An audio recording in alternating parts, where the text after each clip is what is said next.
Do you remember your first big check, and what did you do with it? Yeah, LeBron had started to keep his cardio going, his legs. He started riding a bike.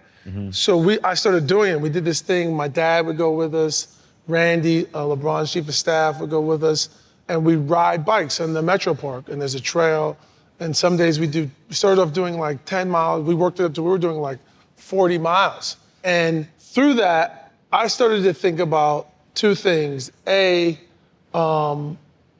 fact that cross-training as a sport it's not really a sport, but the idea of cross-training for all athletes is important, as all athletes kind of train in different ways. But if you think about a basketball player or a tennis player, anyone who kind of bangs their legs around in their sport, and in basketball especially because you're playing on a hard surface, hard wood, getting on a bike to keep your cardio up in your legs while also saving your knees and hips is a beautiful story to tell for marketing.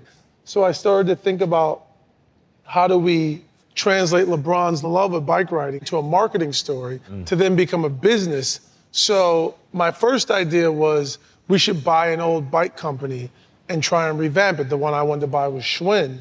So I called the guy who did our deals at the time, still does to this day, and told him this idea that I wanted to put together a group of investors and include some athletes. Go buy a bike. I want to go buy Schwinn specifically because it was a brand everyone knew. Right. Buy that brand and then use the athletes as a marketing story. If they use bikes to cross train to really bring the brand back. He called me up a couple days later and said, "We're not going to do Schwinn, but I think I found the idea.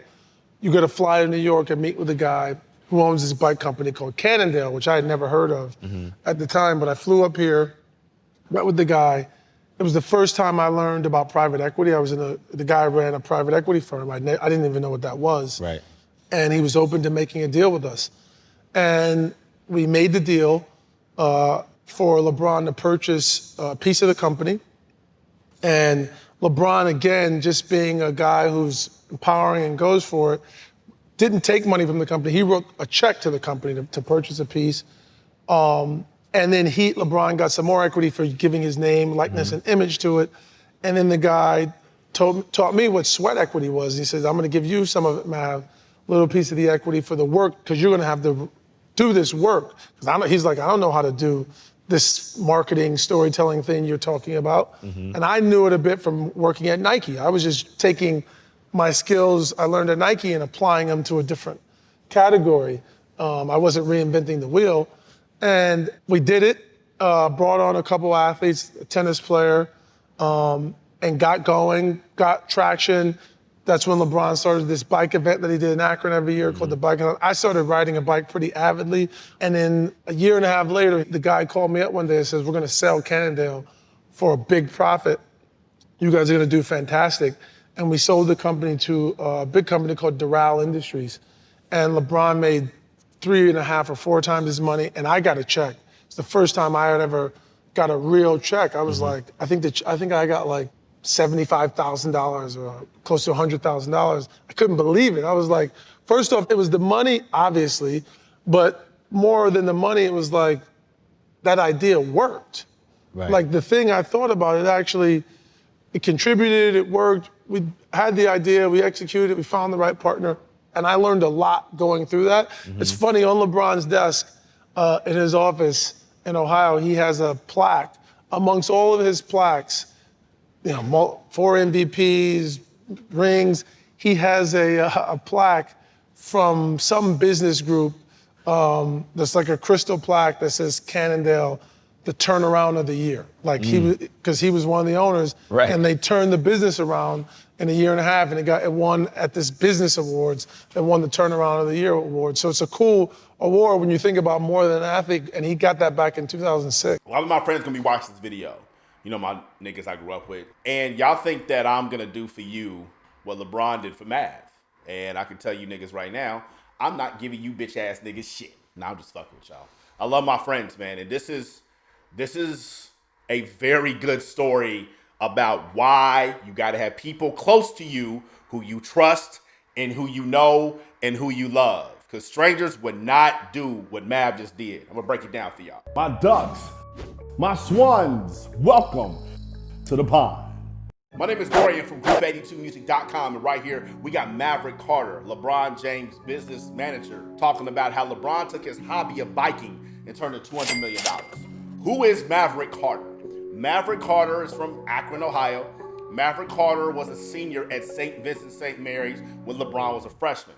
He played basketball. He was on the varsity team, obviously, and LeBron and Sion and Q Joyce and Willie McGee, and I think Romeo Travis, he might have been on that team too. And so Maverick was able to see all these dudes when they were freshmen, like, yo, that dude is gonna be something special. Maverick went on to college, played Division I college basketball, really didn't work out like that. He ended up getting a job with Nike because he wanted to get into marketing. Okay, Nike had every incentive to hire Mav because Nike was putting on the full court press when LeBron was in high school, and it was great to have somebody who LeBron trusted and he knew on the inside, which ended up paying huge dividends for Nike because LeBron has probably made them $50 billion since then. So great investment by Nike to hire Mav. Ever since then, Maverick has been with LeBron every single step of the way.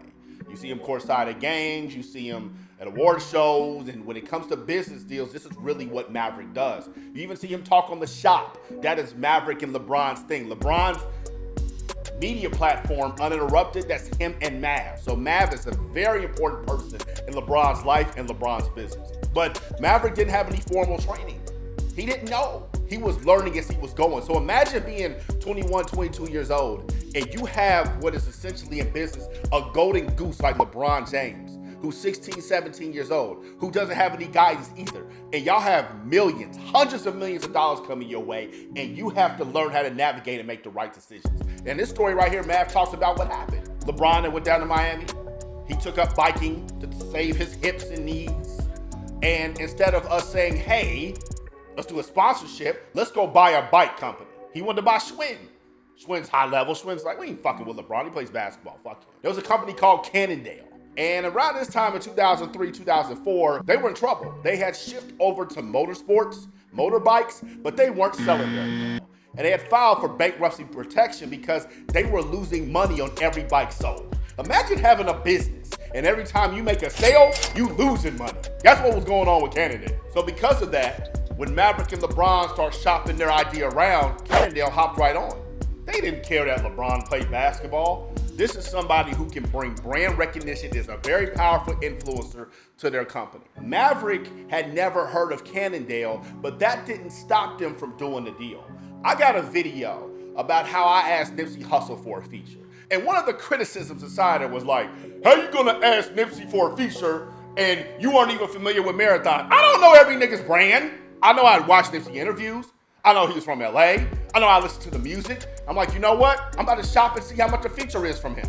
You ain't gotta know everything to work with somebody. You think Drake knows everything about all those people he does features with? That's not how business works. You need to know enough information to make the right business decision. And right here, Mav and LeBron and Cannondale made the right business decision. LeBron got a piece of the company. He started doing events in the biking industry. So now you have this huge behemoth of an influencer that's a partner in the company that's constantly marketing, constantly branding. And in 2008, they sold the company for $200 million. LeBron got paid and Mav got paid. Y'all gotta stop thinking you gotta know every fucking thing before you make a move.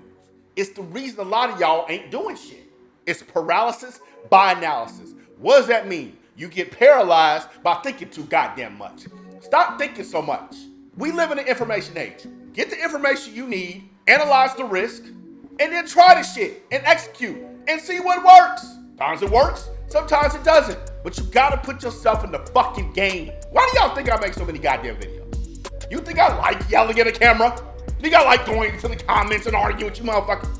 The reason I make so many videos is because I'm putting myself in the game of Google searches, of YouTube searches, of Instagram searches. Some videos got 1,000 views, some videos got 1,000,000 views. I don't know how they're gonna fucking do, but I do know this. I'm putting myself in the game. Are you putting yourself in the game? Are you sitting around waiting? You in the sidelines not doing a goddamn thing, judging everybody because you're scared of yourself.